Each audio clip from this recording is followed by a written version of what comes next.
Welcome to Ronin Talk, episode 9.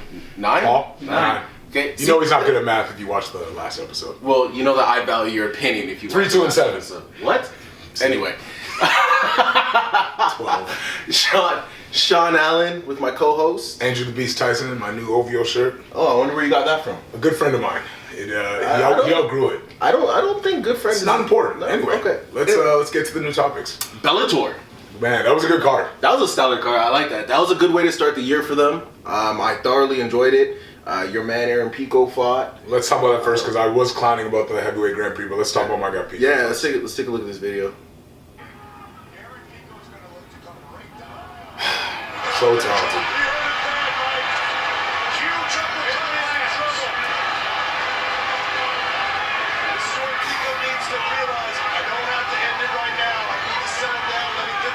This is what McCarthy said to settle down.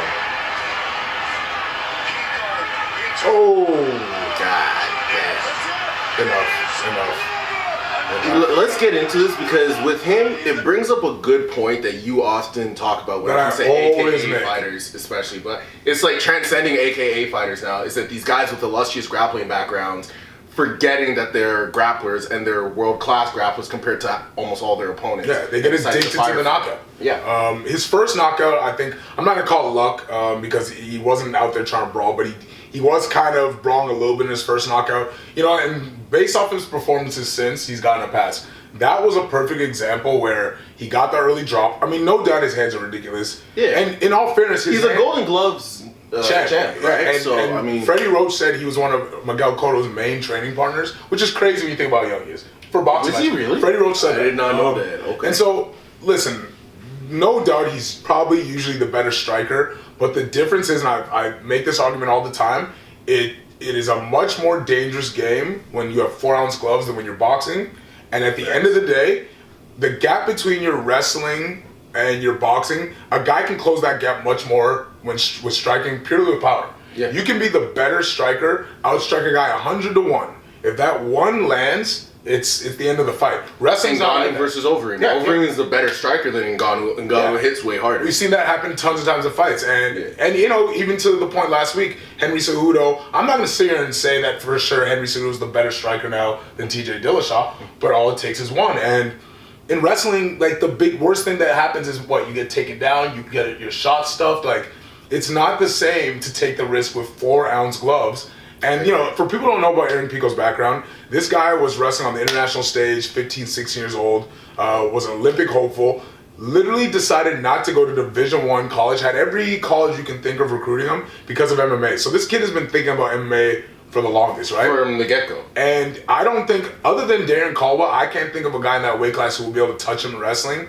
So to see him now this early in career already have 2 knockouts, it's devastating, man. It's especially as a guy who knows how good of a wrestler he is. And now listen, shout out to Andy Corrales, right? He was the King of the Cage champ, tough, durable fighter, good record. But that's kind of the point, man. Like, the gap between your striking is not as big of a deal as your wrestling. Like, it's just such a dangerous game to play with these guys, especially a seasoned, tough fighter like him, man, who doesn't get knocked out, who, you know, he's a tough veteran. And the thing one thing with Aaron Pico though, with him being so young, one thing I don't like is people already writing him off. I feel like in MMA sometimes we adopt that boxing mentality where taking losses are like the end of the world. It doesn't matter. It doesn't because it's not as big of a deal. Like if you look at some of the top guys in the world, like George St. Pierre, he has 2 losses on his record. A lot of guys have multiple losses. You know, Conor McGregor had 2 losses before he got to the UFC. Yeah, exactly. You know what I mean? It's not as big of a deal. Eddie Alvarez, who I say is the greatest lightweight of all time. And listen, boxing has proven that's not as big of a deal.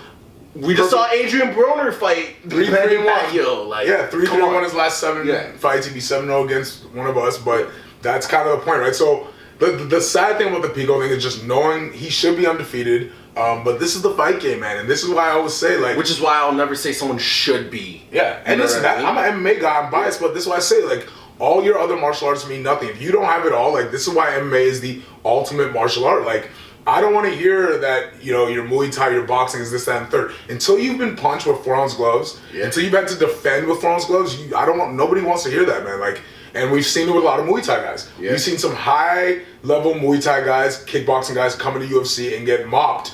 Dude, Crow Cop got knocked out by Brendan Shaw. Like, let that sink in for a second. Krokop got knocked out by Brendan Schaub, Frank Mir, and who else? You know, tons. Gabriel Gonzaga. Yeah, tons of guys who would deny the striking. Yeah. Joe Schilling, we've seen get knocked out. Kit Cope, we've seen get knocked out. Over him, like Kit Cope. Wow. Right? Yeah, dude, world champion. Yeah, that was a American, he was one of the first guys that really made that hard transition. high level and was knocking out guys in Thailand. And so, you know, I know I'm biased, but the irony is I'm biased as a wrestler, and this is why, man. Like, wrestling is king, and when you have that advantage, I'm not saying you should go out there and try to take everybody down automatically, but don't just sit there and trade, man. Like, now the one thing I will say, he hurt him early, and he didn't get hurt and then kept trying to brawl. It was just a one-punch knock. So that's the only thing I can say in his defense. It's not like where we've seen like just Josh Koscheck or some of these other guys where they get hurt, and instead of wrestling, they keep trying to brawl. It was a one-punch clean, which does make me question his chin a little bit now. I don't think that's fair. Dude, those 2 knockouts now, like, the way he fell, you know, he knocked the guy with a hard punch too, and the guy didn't go all the way to sleep. We see him go to sleep quick now, which makes me. You have to now start questioning. Like, I don't. Those guys are knockout artists. I don't think so yet. I mean, I've seen a wrestler flatline Cody Garbrandt, like flatline Cody Garbrandt. You talking about TJ? No. I'm talking about before Cody was like no love. Like when Cody was coming up. Yeah, but that was as an amateur. As a pro, he was undefeated until he got to the UFC. No, and I respect it, but I'm just saying, you know what I mean? we've seen a lot of young guys get slept early, and, you know, over time, you know, things change. Because you gotta remember, look at that exchange, man. They're in the pocket, just throwing punches. But then his first knockout, that one was weird, man. Like, and you know, they say, oh, he just got caught. So you have to question a little bit now at this stage. That's my only thing. Next, I laugh. The Fedor. Right, thing. Pull that up before we get into pull that up for us. For all you Fedor go that outside jab, brilliant. Now, I just recently released a video about using that outside jab. I had a video where with me and Simon Marcus training, and I would say that's an underutilized tool in MMA. Now, I'll be the first to say I kind of made fun of this tournament a little bit. I thought it was just kind of like a circus in a way, but it was it took a year and forever to get done, but it was an extremely entertaining the level of fights, I mean, given the fact that half this tournament was filled with light heavyweights, that was my number one deterrent at first. And then you had guys like Chael Sonnen like beating up Rampage. Like at first it was very much, at the end it became very entertaining. It became a high level. I mean, I'm impressed with Matt Mitrione. I'm blown away by Ryan Bader. I am like, Ryan Bader. You know what? By the way, he won it. I would have thought he would have to wrestle his way through. He did it. And he took almost no damage. And the fact that, like I said, both of them were off of that outside jab, which is something you mostly see in boxing. And, you know, 4-ounce gloves, once again, man. Like, this is a different world, man. And the fact that he's utilized that. You know, King Mo's a little older. And same with Fedor. King Mo's also a little chinny now. Yeah. Too, and you could argue the same thing with Fedor, right? Like, now all that aside, he's a champ, but it's not the same as being a champ in the UFC. No, for sure not. They're talking about him versus DC. Yeah, from a promotional standpoint, fine. No, I think he gets mopped. I still don't think he can beat DC. I don't think he could beat Stipe at heavyweight. No. There's a lot of guys at heavyweight I don't see him beating in the UFC. We also got to remember, this is no knock against Ryan Bader. I mean, he's a great fighter. But we also got to remember, Ryan Bader was a guy who could never make it to even like top 3 in the UFC. Yeah, he would make these amazing runs and he'd lose. I mean, he lost to Jones, he lost to Machida. Like, now this is a topic now that's been brought up, is about the Fedor thing, but whether or not he was the greatest of all time, and so I know you got into a little issue in Twitter, Facebook about this. Well, because here's the thing, man. Here's my problem with Fedor. Japan, early millennium.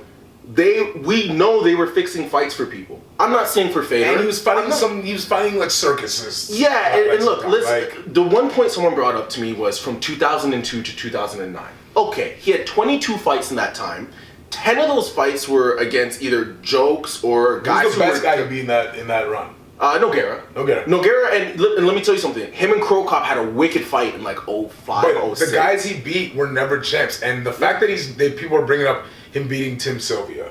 Like, Tim Sylvia lost his belt to old Randy Couture, who then lost his belt to Brock Lesnar. People are like, oh, you can't do the MMA math thing. Fair enough. Okay, but are we serious? Like, really? We don't need to do Your best wins are against guys who were champs in the UFC before. Yeah. You didn't beat them in their prime. Yeah. And I'm sorry, Tim Sylvia, that's like, what's his most impressive win in your opinion? Tim Sylvia? Like like Fedor. Fedor? Probably no gear, right? Crow Cop. Yeah. And maybe Randleman, because Randleman pile drivered him. I do remember that, but I got in this argument before. Like, really, he has a more impressive resume than Kane. Okay, wait. He has a more impressive resume than Stipe. He's in DC. It's 2019. Okay. Fedor's first fight in America on North American soil was in 2008. Oh, he's been getting mopped ever since. No, he's had victories. Like, he beat like Steve Rogers, who's now touching people in a jail cell. Literally, I'm not making that up. But like all the guys he's beat, his best win since coming to North America, and he hasn't looked good, and he's been knocked out by Dan Henderson. Bigfoot beat him. Like, what do we? Verdum beat him.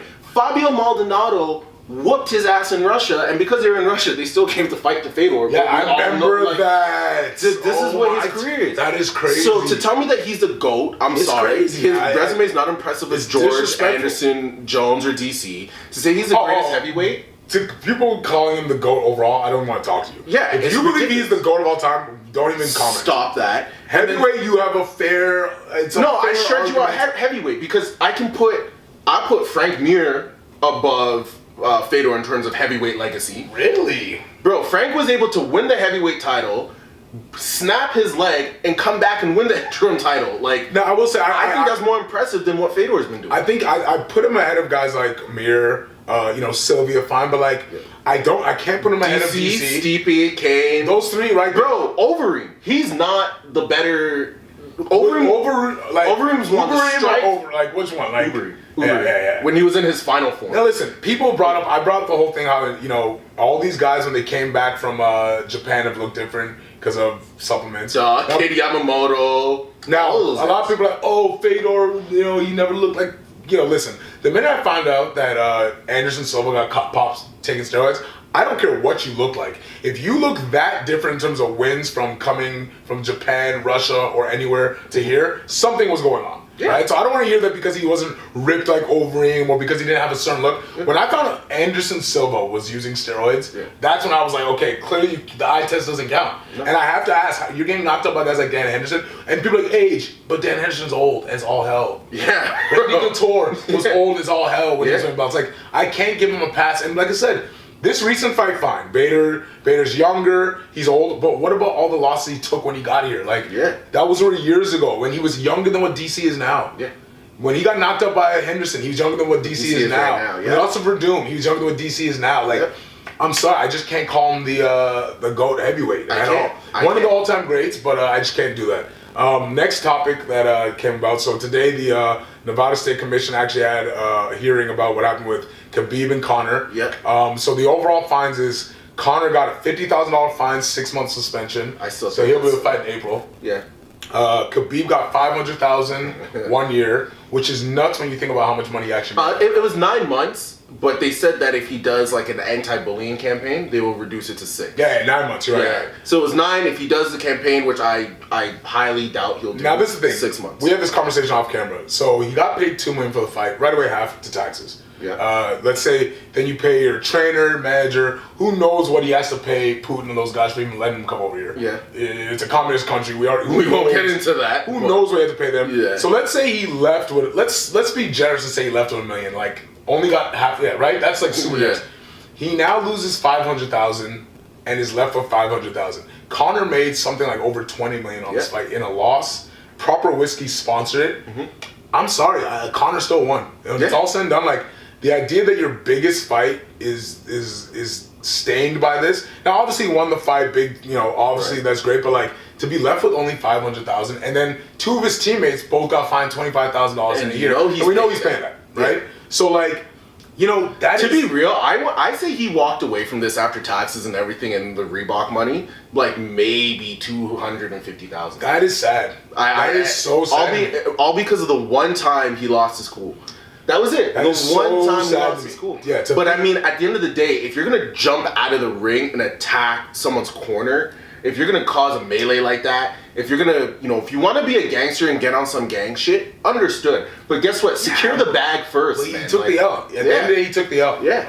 People can be like, oh, the disgrace of being like Conor does not care. No. Okay, like Conor said, this is prize fighting when it's also, and like I said, we brought up last week, like this is the sad thing about what's going on now with sports, and I love the entertainment side, but like think about a guy like, and we're going into the boxing to kind of stay with this. Think about a guy like Andre Ward, all right? My favorite boxer of all time. One of the greatest of all time. Period. Undefeated, did everything right, and yet you have guys like Adrian Broner making bigger paydays after all those losses, and so. It's very sad to see that this is the state of combat sports, but it is something that fighters just have to learn to understand. Like, Khabib took way too long to get his title shot to begin with.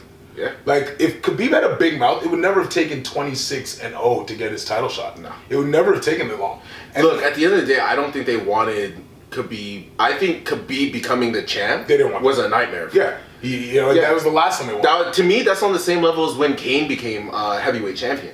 That's a little different. But when Mexican people other than the Mexican people though. But that's a lot of people. No. But other than the Mexican people, you got to remember, Kane at that time when he won, he wasn't the most entertaining. No, well, listen. You know what I mean? All fairness, if you're talking about him taking it from Lesnar, then yeah, obviously that's a big deal. Yeah. But when they went to Mexico City, that was one of their biggest cards. Yeah. They he had a big following. He had a big following. Yeah, with Khabib, there's now a worldwide following. Yes, but all the injuries, all the misfights, now this nonsense, and then you have his freaking. Who knows if the guy's a terrorist? His freaking manager now doesn't want him to fight anybody, which is so ironic. When leading up to this Conor thing, the amount of hating he did on Conor for fighting Mayweather, wanting big fights. Everybody did that. So it's a crappy situation for the UFC. Like it really, and then your biggest cash cow got mauled, man. It would have been better if he lost the way he did to Diaz, where he was beating him a little bit. He got mauled, and I don't know if Conor. He has to go back to training like old school Conor because I don't know if he can ever beat Khabib in the state of mind and business he's at, and I don't know if he cares. That's the thing. I don't know if he cares. What happens to guys when they make that much money, though? Yeah, and this is another thing. Like again, we always kind of bounce back and forth because they intertwine, especially the UFC. This makes me more impressed every day by Mayweather. I can't think of another fighter who made $100 million who didn't lose it in some way, whether their skill set, whether it was partying, like Mike Tyson, Holyfield, like.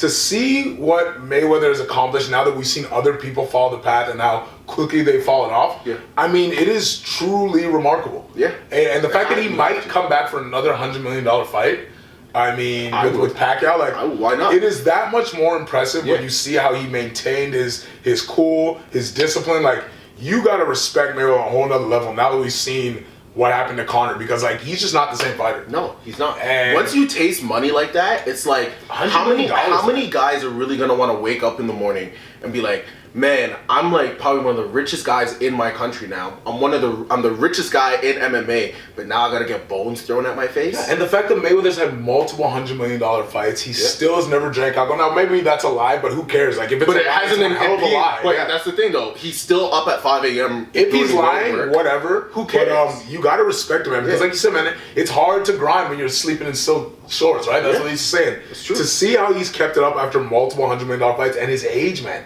He's in his 40s now. Like it's truly impressive, right? I had a theory about that. I'm not gonna go too much off on a tangent. I know our producer. I was too much on a tangent. It's just too good. But here's one thing: Mayweather started making Mayweather money, like what? When he was like 30?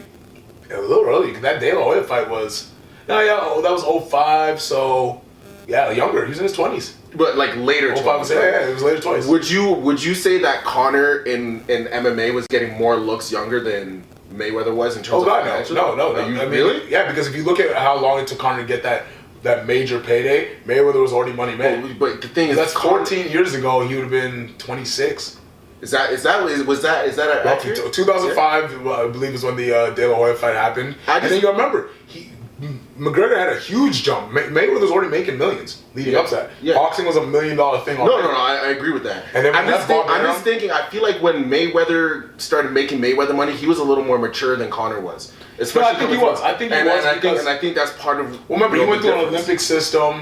He saw what he went through with his father. Yeah. His father was a professional fighter, fought Sugar Ray Leonard, Roger. So boxing as a whole is always going to be a more mature sport. Of course. Right? The system it takes to get there. Yeah. But yeah, man, like look at all these other. Look at the guys who Mayweather's fought. That when they got the Mayweather money from fighting him, fell off. Maidana got fat. Oh my God, Maidana's all the cocaine. Ricky Hatton got fat. A lot of these guys, even just being involved with Mayweather. And they go nuts. They don't even get fat. And that's another shout out to Pacquiao. For even though he's taken some L's, knocked out, his discipline, watching how that Pacquiao, the Broner fight went, that's another guy you have to give a huge shout out because these guys have made a ridiculous amount of money. So fighters, like, take lessons from both these. Whether you want to be the humble, and sadly, let's be honest, if Manny Pacquiao was an American fighter, he would not be close to as famous. Yeah. His humble way of going about it only resonates so much because he's an 8-division champion and he has a whole country behind him. Yeah. If he was an American fighter, and he's like a politician. That humble way of going about things, he'd be another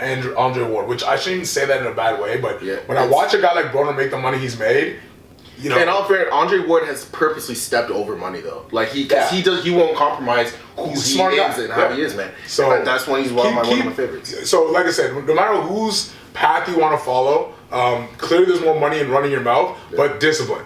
No matter what, discipline. Talk all the shit you want, just be disciplined. Discipline. McGregor had a big mouth, but when he was disciplined, it didn't matter. Now that he has a big mouth and isn't disciplined, it's becoming kind of embarrassing. Yeah. So, well, listen.